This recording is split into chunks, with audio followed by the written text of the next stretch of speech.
na ima mina ni kongoma ka vamachonisi ni lomba mali nyanaxa mocrowave yena a teka a swekela ridimba lero mina kahle no wa dabadaba lero ridimba loko a ri n'wanuna wa yena a nga koma mivhengeleni i ni endla xiphunta xa yena mina ni dabadaba kahle mina nhloko ya mina a yi teki kahle mara ku humelela yini mina wo penga xichamela o ni hlamuseli va ku vanhu va ni vusa mhlolo wo penga kam se timocrowave ta yini ni vona ni ri bari wena mina lero kahle loko ni vona ka ntlhari ya kahle mina wona ti vonisa xiphunta mina lero kahle me ni dabadaba ni a ni kahle ndlela yin'wana tiphunta mina kahle loko ni langusekina ni wa vona ku humelela yini ti vonisa ku yini jaji ni byela ku humelela i macrowave ya mina ni tekele xiphunta lexiya selina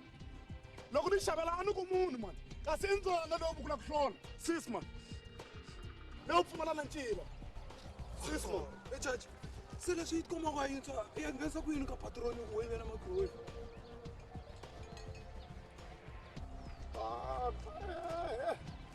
kambe ku na sweswo jaji na ku byela everyday ku wena khomela kule ni ta ku ni yi kumeka yi ri ka seli ka seli kwini ku le vona mutotoro wa xitulu ta swi vona patroni wu patroni ku a swi na mhaka ke ni ta ku ni yi kumeka wena yi kumeka mina ya simple loko yi kumeka mina ni ta swi baso wena u vuku ni ku nyika ni ku xavisela wena i ta kahle hi ta fa hi kongoma swin'we kwale ka patroni wena i ta kota ku va i fike swi paketela hi wena ya o toke wena ni ku feva ngopfu nghana wa mina ni amukela xiyimo xin'wana na xin'wana vona mpilo swe swa hela patu seli no wona a vitaniwa xindzemba sweswi herini ximbani xo faneriwa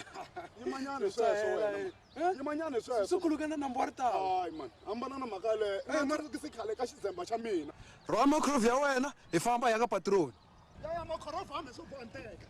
bohanteka macrowave ya mina a hi fambeni leta ku famba swi paketana kahle le ka patroni se chela yini loko swi vona ku na vanhu vana wena ku byela ku hloko leyi wena yi teki akelani a hi fambeni kunene mani wena no problem ya ku ina always dependa ka mina ne mara loko se ku fika mhaka le wa sukela rhanga ku fika na tindona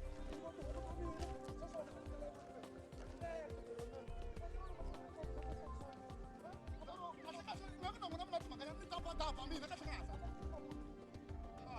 vulavula mabutsa mina tota wena a hi yelesi